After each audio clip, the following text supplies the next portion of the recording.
Let's learn together. आइए दोस्तों, आज हम शुरुआत करते हैं इस कविता से जिसका शीर्षक है किताबें, और इसे लिखा है गुलजार जी ने। यह जो कविता है, मैं आपको पहले इसकी भूमिका बहुत ही सरल शब्दों में समझा देती हूँ। यह कविता गुलजार साहब ने किताबों की वेदना व्यक्त करने के लिए लिखी है। मतलब पहले कैसे था, पहले के समय में लोग, उन्हें कुछ भी ज़रूरत जानकारी चाहिए रहती थी तो वह किताबें पढ़ते थे, किताबों से जानकारी ज्ञान इकट्ठा करते थे। लेकिन अब ऐसा नहीं है। अब वो जो किताबों का महत्व है वह अब कंप्यूटर्स को दिया जाता है, इसलिए किताबों की दशा बहुत ही ख़राब हो गई है। तो जो लोगों का किताबों के प्रति जो उनके व्यवहार में बदलाव आया है उसे दिखाया गया है, और जो कंप्यूटर को महत्व दिया जा रहा है वो दिखाया गया है इस कविता में।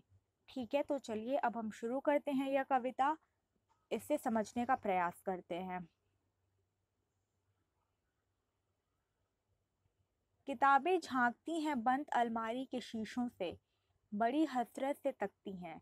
महीनों अब मुलाकातें नहीं होती जो शामें उनकी सोहबत में कटा करती थीं। जैसा कि आप सब देख सकते हैं, आप लोगों को पता है कि किताबें हम कहाँ रखते हैं।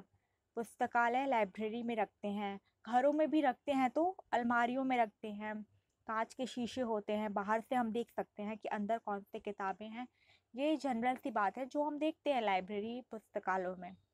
तो यहाँ पे यही कहा गया है कि जो किताबें हैं वो लाइब्रेरी की जो शेल्फ्स हैं, जो अलमारियां हैं वहाँ पर रखी हुई हैं, और वो बाहर झांकती हैं शीशों से। शीशों मतलब कांच का रहता है जो, जहाँ से हम आर पार देख सकते हैं। बड़ी हसरत से तकती हैं मतलब बहुत ही उम्मीद के साथ देखती हैं कि कोई आएगा, कोई रीडर मतलब कोई पाठक आएगा और उन्हें उठाएगा, अलमारी से निकालेगा, पढ़ेगा, उसमें रुचि दिखाएगा। इसलिए किताबें बड़ी हसरत से, बहुत ही उम्मीद के साथ बाहर तकती हैं, मतलब बाहर देखती हैं। महीनों अब मुलाकातें नहीं होती जो शामें उनकी सोहबत में कटा करती थी।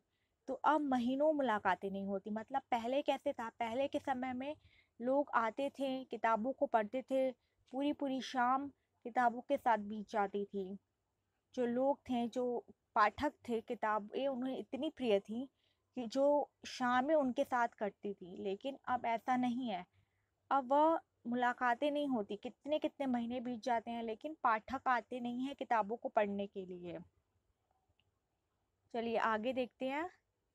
अब अक्सर गुजर जाती हैं कंप्यूटर के पर्दों पर, बड़ी बेचैन रहती हैं किताबें, उन्हें अब नींद में चलने की आदत हो गई है। तो पहले जो शामें किताबों के साथ बीतती थीं, अब वो कहाँ बीत रही हैं, अब वो कंप्यूटर स्क्रीन्स के सामने बीत रही हैं। गुजर रही हैं मतलब बीत रही हैं कंप्यूटर के पर्दों, कंप्यूटर की स्क्रीन्स के सामने बीत रही हैं। यहाँ पर यही दिखाया गया है कि किताबों को कंप्यूटर्स ने रिप्लेस कर दिया है, किताबों की जगह कंप्यूटर्स ने ले ली है। तो किताबें इस वजह से बहुत बेचैन हैं, उनसे देखा नहीं जाता कि उनकी क्या हालत हो गई है अब। तो उनकी ही सिचुएशन जो है, जो परिस्थिति है, उसको दर्शाने के लिए इस पंक्ति का प्रयोग किया गया है कि उन्हें अब नींद में चलने की आदत हो गई है। देखिए कितने ही मार्मिक ढंग से प्रस्तुत किया गया है इसको।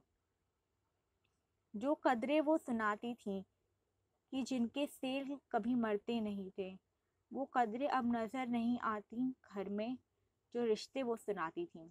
तो यहाँ पे कहा गया है कि जो कदरें मतलब जो मायने थे किताबों के, जो मूल्य की बातें, जो मूल्य था, जो ज्ञान की बातें किताबें बताती थी, वो अब नहीं है।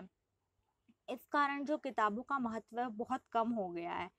वो कदरें अब घरों में नज़र नहीं आती, मतलब जो बातें जो बुक्स बताती थी वो अब उनके मायने वो रहे ही नहीं, तो वो घरों में नज़र नहीं आती। आगे देखते हैं। वह सारे उधड़े उधड़े हैं, कोई सपा पलटता है तो एक सिसकी निकलती है। कई लफ्ज़ों के मानी गिर पड़े हैं, बिना पत्तों के सूखे टूट लगते हैं वो सब अल्फाज, जिन पर अब कोई मानी नहीं उगते। तो यहाँ पर कहा गया है कि वो जो रिश्ते, जो किताबें बताती थी, वो जो रिश्ता था एक किताबों के और जो पाठक के बीच में जो रिश्ता था, जो अपनापन था, वह अब वैसा बिल्कुल नहीं है, वो बिल्कुल उधड़ गया है, बिखर गया है, टूट चुका है। कोई सफ़ा पलटता है तो एक सिसकी निकल जाती है। मतलब पहले लोग आते थे, बहुत पढ़ते थे किताबों को, लेकिन अब कभी कभार ही कोई आता है तो एक सफ़ा सफ़ा पलटता है, मतलब एक पेज भी पलटता है, एक पन्ना भी पलटता है, तो फिर किताबों की रुलाई निकल जाती है, मतलब आंसू आ जाते हैं, उसको कहते हैं सिसकी। तो इतनी खराब हालत हो गई है किताबों की कि उन्हें पुरानी बातें याद करके इतना बुरा लग रहा है। कई लफ्ज़ों के मानी गिर पड़े हैं। लफ्ज़ मतलब होता है शब्द। तो शब्दों की जो वैल्यू थी, जो इम्पोर्टेंस थी, मानी महत्व था, वो अब बिल्कुल वैसा नहीं है। अब वो इम्पोर्टेंस तो दे दी गई है कंप्यूटर्स को, तो उसके मानी गिर पड़े हैं। बिना पत्तों के सूखे टुंड लगते हैं वो सब अल्फाज, जिन पर अब कोई मानी नहीं उगते। तो यहाँ पर कहा गया है कि जो पेड़ हैं उन्हें उनके बारे में बताया गया है कि यहाँ पे बुक्स को पेड़ों से कंपेयर किया गया है, पौधों से कंपेयर किया है। तो पौधों को कैसे हम देखभाल करते हैं, उनका ध्यान रखते हैं, तो वो उगते हैं। लेकिन अगर हम उनकी देखभाल नहीं करेंगे तो उनके पत्ते सूख जाएंगे, वो बिल्कुल अच्छे नहीं दिखेंगे। वैसे ही बुक्स हो गई है, उन्हें अब कोई इम्पोर्टेंस नहीं देता, उन्हें अब बिल्कुल उनमें रुचि नहीं रही पाठकों की। तो इसके लिए सूखे टुंड लगते हैं वो सब अल्फाज, जिन पर अब कोई मानी नहीं उगते। ऐसे तो मानी का अर्थ होता है, जैसे आप यहाँ पर हो गया है कि जो वैल्यू है बुक्स की, इम्पोर्टेंस है, जो महत्व है, वो अब वैसा नहीं रहा। चलिए अब ये आगे देखते हैं। जुबा पर जो जायका आता था सफ़ा पलटने का, अब उंगली क्लिक करने से बस झपकी गुजरती है।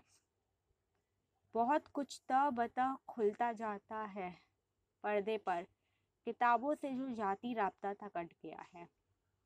यहाँ पर कहा गया है कि कवि ने बोला है कि जो जनरल सी बात है कि हम में से कई लोगों की आदत होती है कि पन्ने पलटते समय हम अपने उंगली को हल्का सा गीला करते हैं, जुबान पर लगाकर, जीभ पर लगाकर, और फिर उससे पन्ने पलटते हैं।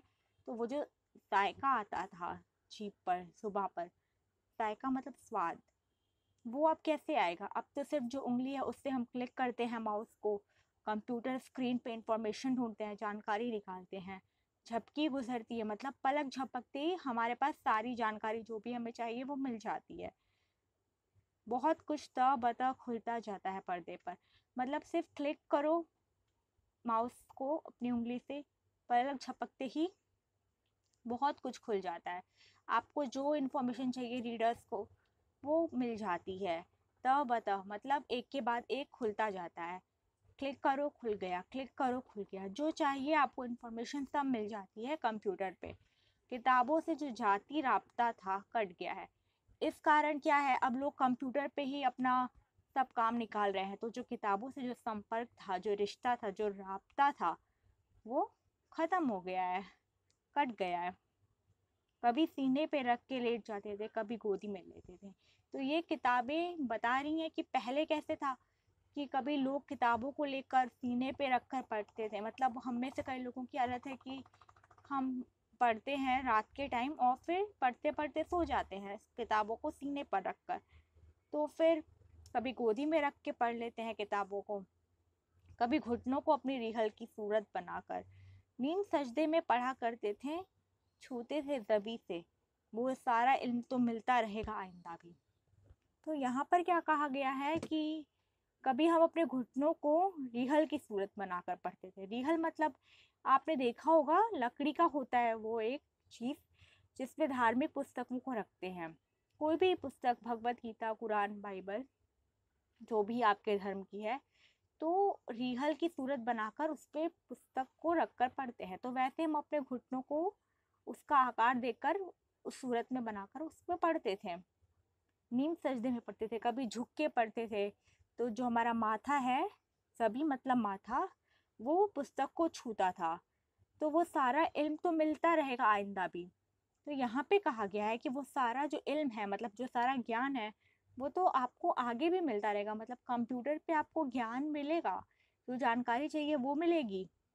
लेकिन क्या कहा गया है, मगर वो जो किताबों में मिला करते थे सूखे फूल और महके हुए रुक्के, मतलब पहले कैसे था, जब किताबें लोग रखते थे तो फूल देते एक दूसरे को, अभी भी देते हैं, पहले भी देते थे, दोस्त देते एक दूसरे को, प्रेमी देते हैं फूल, तो वो जो फूल सहेज कर लोग रख देते थे अपनी किताबों में, फिर जब खोलते थे तो सूखे फूल मिलते थे, पुरानी यादें ताज़ा होती थी, पुराने पल याद आते थे।